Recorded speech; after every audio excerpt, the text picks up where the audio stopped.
शहरातील श्यामनगर परिसरात आमदार सुलभा खोडके यांच्या प्रयत्नातून कोट्यावधींचा निधी उपलब्ध झाल्याने परिसरातील नागरिकांनी आमदार सुलभा खोडके यांचे आभार मानले आहेत।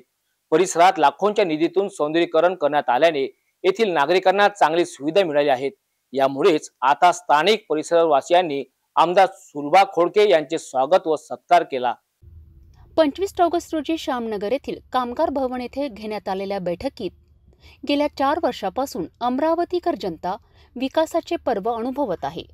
हीच विकासाची शृंखला अबाधित राखून विकास चक्र अधिक गतिमान करण्यासाठी आपण कटिबद्ध असून यामध्ये सर्वसमावेशक जनतेची लाभणारी साथ मोलाची ठरू पाहत असल्याचे मनोगत आमदार सुलभा खोडके यांनी व्यक्त केलेत।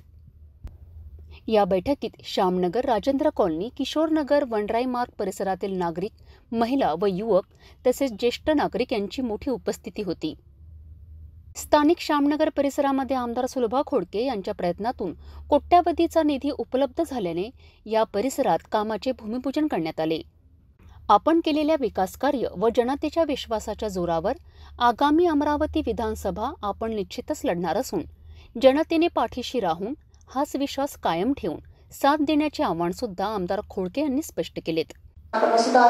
निधी जेवढा आणता येईल तेवढा निधी आणण्याचं काम केलं आणि त्या माध्यमातून या ठिकाणी या भागातले रस्ते असेल, नाले असेल, ओपन स्पेस असेल, लाईटची व्यवस्था असेल किंवा चेकिंग फेन्सिंग असेल अशा या माध्यमातून काम करण्याचा प्रयत्न केला।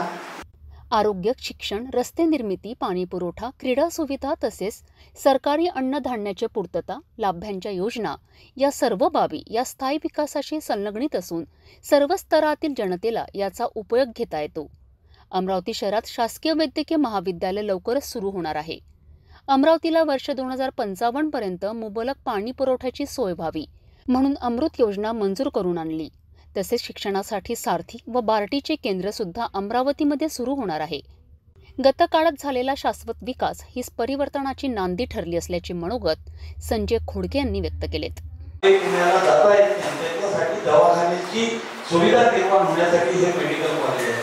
मग जर आपण आता आपल्या शहरापासून 30 किलोमीटरवर चालू केलं तर त्याचा फार काही उपयोग आपल्याला होणार नाही, परंतु आता सध्या मेडिकल कॉलेजच्या जे प्रोसेस आहे ती एबी सुपर स्पेशालिटी आणि डफरी इथून चालू होणार आहे आणि भविष्यामध्ये ती जागा आपण बदलण्याचा प्रयत्न करणार आहोत आणि ते जागा आपण तिथे प्रस्तावित केले। वेलकम पॉइंट जे आहे, वेलकम पॉइंटच्या समोर पीकेव्हीची जी जागा आहे जवळपास 75 हेक्टर जागा पीकेव्हीची आहे, ती पडीत जागा आहे, तिथं काही होत नाही, ती जागा आपण प्रस्तावित केलेली आहे। भविष्यात तिथं आपलं मेडिकल कॉलेज 100% होणार आहे।